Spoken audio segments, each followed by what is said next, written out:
বাংলা ভাষার ইতিহাস ও ঐতিহ্যের সাথে মিশে আছে অমর একুশে গ্রন্থমেলা। বাঙালির প্রাণের এই মেলায় নিজের লেখা একটি বই বেরোবে এমন স্বপ্ন সব লেখকের। তবে প্রকাশকরা জনপ্রিয় লেখকদের বই প্রকাশের প্রতি বেশি আগ্রহ দেখানোর কারণে সেই সুযোগ থেকে বঞ্চিত হচ্ছেন তরুণরা। এর মধ্যেও যাদের বই প্রকাশ হয়েছে তারা প্রচণ্ড আশাবাদী। বইমেলায় আশাটা ছিল আমার এত বছর পাঠক হিসেবে, এবার আসছে আমি লেখক হিসেবে। এই যে লেখক হিসেবে যে অনুভূতিটা, যে ফিলিংসটা, সেটা অদ্ভুত। আমরা নতুনদের একটু সুযোগ দেখ, তারা যে কোয়ালিটি সম্পূর্ণ একটা লেখা লিখতে পারে, নতুনরা যে তরুণদের বা দেশের জন্য কিছু করতে পারে, তারা মানসম্মত কিছু দিতে পারে, আমি আশা করব তারা পড়বে। পাঠকরা অবশ্যই যদি 5টা পুরাতন লেখকের বই পড়ে তাহলে 2টা নতুন লেখকের বই পড়বে অ্যাটলিস্ট। ভালো লাগুক খারাপ লাগুক তারা তাদের মতামত জানাবে।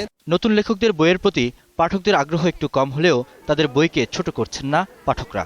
তবে বইয়ের মানের দিকটাকেই বিচার করছেন তারা। পুরানোদের সাথে সাথে নতুনদেরও কেনা উচিত, কারণ তাহলে তারা উৎসাহিত হবে এবং তাদের মধ্যে থেকে সেরকম আরো ভালো ভালো লেখক বেরিয়ে আসবে। সাধারণত পুরান বই কিছু কালেকশনের জন্য আমি কিনি, আর পড়া থাকলেও কিনি আর কি।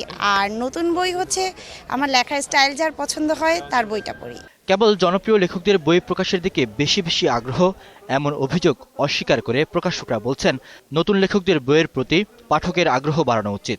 পরিচিত লেখক না হলে, তাদের জানাশোনা লেখক না হলে তাদের বই পাঠকরা সাধারণত ধরে না। তবুও আমরা চেষ্টা করি নতুনদের বই কিছু ছাপতে। পাঠক অবশ্যই নবীনের বই যেমন দেখবে, ববিনের বই দেখবে এবং বইটা উল্টে পাল্টায় দেখবে তার জন্য উপযুক্ত কিনা। এবারের বইমেলা এরই মধ্যে গল্প, উপন্যাস, কবিতার বই সহ নতুন লেখকদের বেশ কিছু বইয়ের মোড়ক উন্মোচন করা হয়েছে।